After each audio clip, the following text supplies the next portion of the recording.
बिस्मिल्लाहिर्रहमानिर्रहीम अस्सलाम वालेकुम। दिस इज सनशर अली शेख और student part 2 empirical molecular formula first year chemistry के एमसीक्यूज़ का जो है वो हम कंटिन्यू करने जा रहे हैं। और स्टूडेंट जो हमारा पहला एमसीक्यू है यहाँ पर वो आप देख सकते हैं, what is the molecular formula for a compound but it's empirical formula is CH2O and it's molecular weight is 120, it's molecular formula is. मतलब आपको मॉलिक्यूलर फार्मूला फाइंड आउट करना है। मॉलिक्यूलर फार्मूला का जो वेट है वो दिया गया 120 और एम्पेरिकल फार्मूला जो स्टूडेंट आपके पास है CH2O। तो सिंपली स्टूडेंट आपने क्या करना है, इसमें n की वैल्यू पहले फाइंड आउट कर लेनी है। n की वैल्यू फाइंड आउट करने के लिए मॉलिक्यूलर फार्मूला मास जो है स्टूडेंट आपके पास दिया गया 120, जिसे आप डिवाइड करेंगे एम्पेरिकल फार्मूला मास से। एम्पेरिकल फार्मूला है CH2O। तो स्टूडेंट कार्बन की वैल्यू हो गई 12, हाइड्रोजन की वैल्यू हो गई 2, तो टोटल हो गया 14 और ऑक्सीजन की वैल्यू है 16।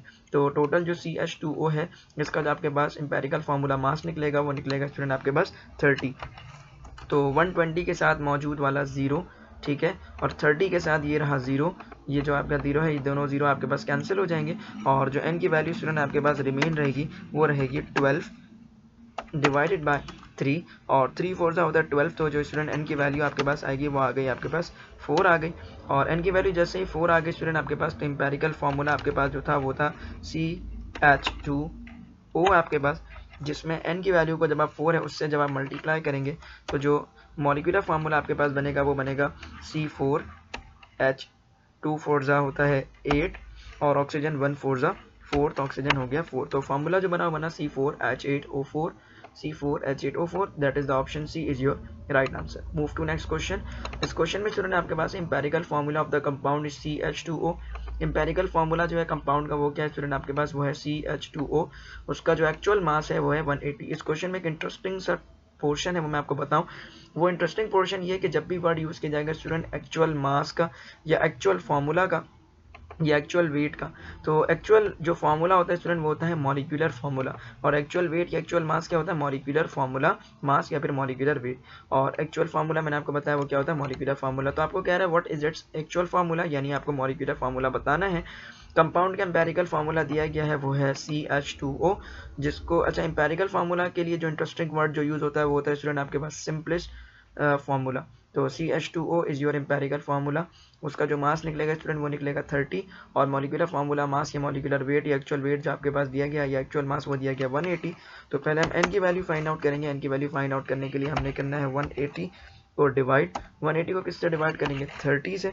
तो जब 30 से हम 180 को डिवाइड करेंगे तो n की वैल्यू का जो आंसर आएगा मेरे पास स्टूडेंट वो आएगा n इज इक्वल्स टू 0 जो 180 के साथ है, 3 के साथ मौजूद 0 के साथ कैंसिल हो जाएगा, ऊपर वैल्यू बचेगी 80, नीचे बच जाएगा आपके पास 3 और 3 6 होता है 18। तो जो n की वैल्यू स्टूडेंट आपके पास इक्वल आएगी वो आएगी स्टूडेंट आपके पास n इज इक्वल्स टू 3 6 18। तो n की वैल्यू आ गई स्टूडेंट आपके पास 6।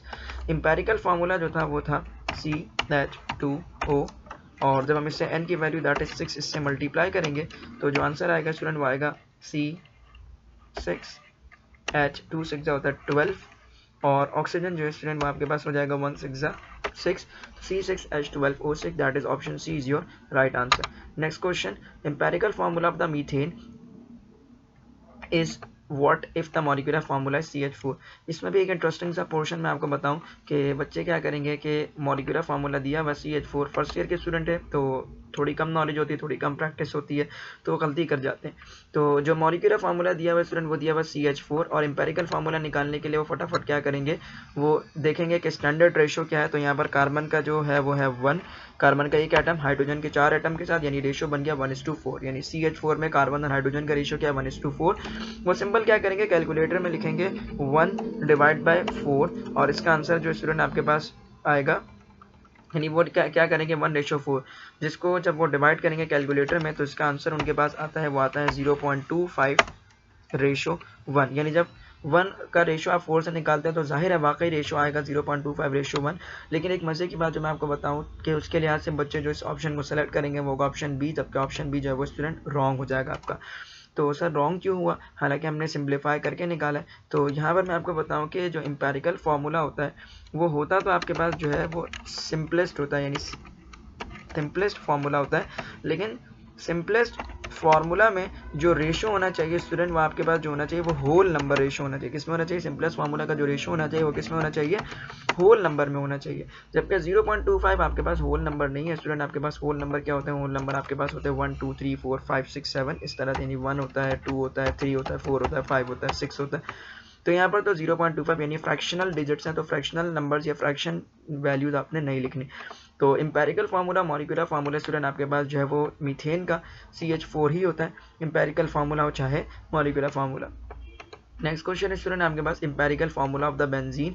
तो बेंजीन का जो स्टूडेंट वो जो मॉलिक्यूलर फार्मूला है वो क्या है? वो है C6H6। और जब हम इससे इंपेरिकल फार्मूला निकालेंगे तो यहाँ पर जो रेशो स्टूडेंट वो है 6:6, यानी कार्बन के लिए 6, हाइड्रोजन के लिए भी 6। तो 6 1 6, 6 1 6। तो जो रेशो को जब हम कैंसिल करेंगे तो आंसर आएगा 1:1, यानी कार्बन 1 हाइड्रोजन 1। यानी इंपेरिकल फार्मूला जो है बेंजीन का, इंपेरिकल फॉर्मूला जो है बेंजीन का स्टूडेंट वो क्या हो गया आपके पास?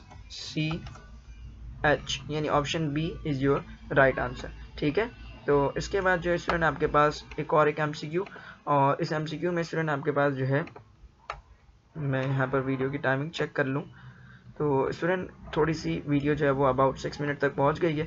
तो वीडियो को मैं यहीं पर एंड करता हूँ, और इसके नेक्स्ट वाले लेक्चर के अंदर इंशाल्लाह जो फर्दर रिमेनिंग MCQs हैं वो मैं आपके साथ ज़रूर शेयर करूँगा। वीडियो को लाइक कीजिए, शेयर कीजिए, चैनल को सब्सक्राइब कीजिए, बेल आइकन को प्रेस कीजिए।